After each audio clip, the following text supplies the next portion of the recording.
For years, there's always been this debate between mouse and keyboard and controller. Which one is better?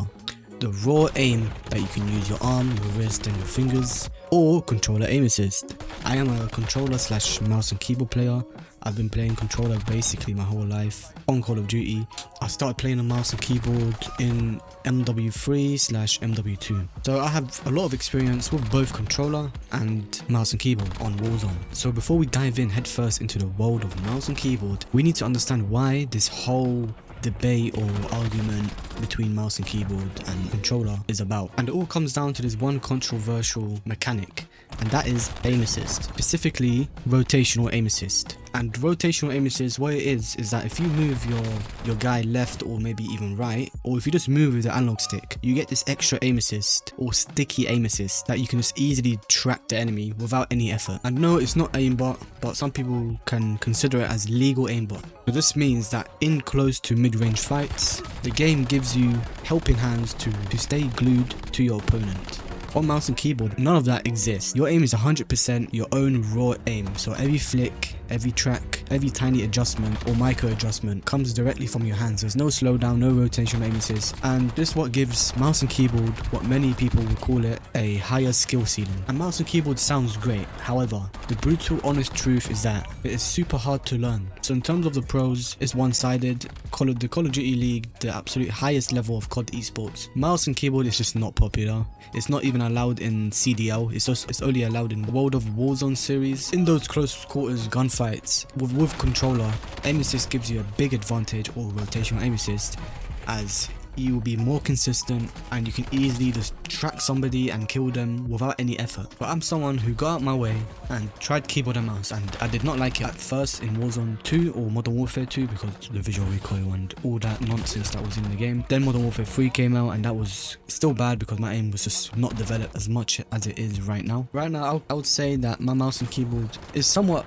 better than my controller.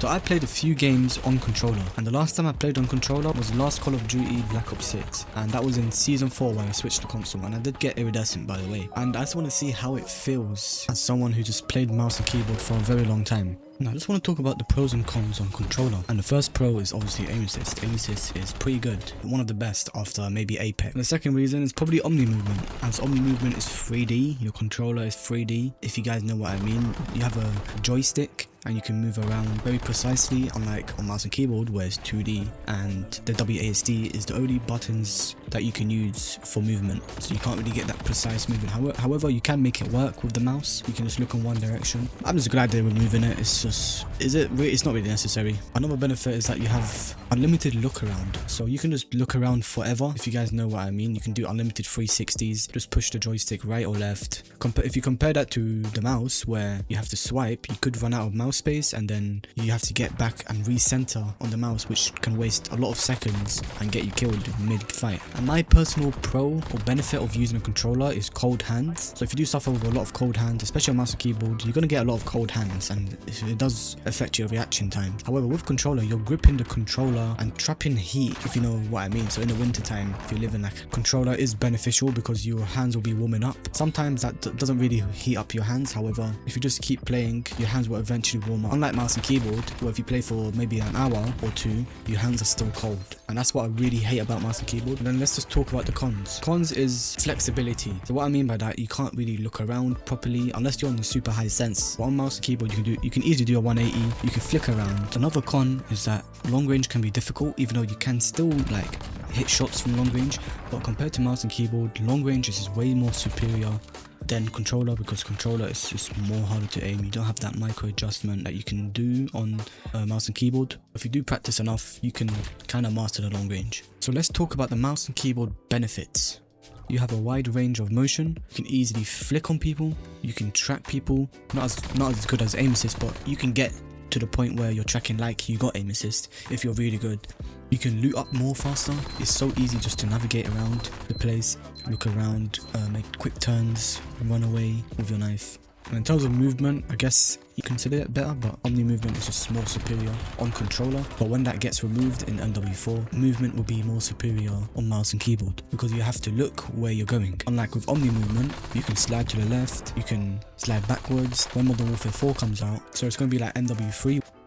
So like I said before, another benefit is the keybinds. You can set different type of keybinds to your likings, and you can pull out your weapon faster, switch to your knife faster. You can have an independent bind for double jumping, so you don't have to double tap space. You can have an independent bind for dolphin diving and sliding, so you don't get mixed up between sliding and double jumping, and it makes it way more consistent to perform those actions. Another benefit is aim, I guess, because you can use your wrist, you can use your fingers, you can use your arm and your shoulders to aim, track and destroy the enemy. You can get to like spots where controller players struggle a lot, so where fences are, so you don't get any aim assist, or you get low aim assist when shooting through a fence, like in Decon where the buy station is, or if there's a smoke, you get literally no aim assist, so that's where mouse and keyboard comes in play. But even though I don't use smokes personally, I just have raw aim. I don't really care if the guy has aim assist. I haven't really complained about aim assist since MW3. I mean, there is some bullshit aim assist that I have seen that shouldn't be a kill, because there's a thing called magnetism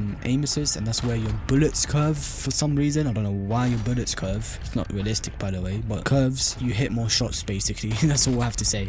And then let's just move to the cons. And the first con of mouse and keyboard, it is extremely hard to learn. I don't know how many times I have to say this, but if you're bad at mouse keyboard, you're going to be playing really bad. If you're bad on controller, you can play alright. That's basically how it goes. Another thing with mouse and keyboard, you have to maintain it. So if you get like a muddy mouse pad, you have to change your mouse pad, buy a new mouse pad, or clean it. If your skates are worn off, you have to replace your skates because it's going to be muddy. You're going to have a harder time tracking people. Another thing is that you have to experiment a lot to find your sensitivity, or to find what mouse pad is good for you. It could be a control, a hybrid, or a speed pad, and maybe a glass pad.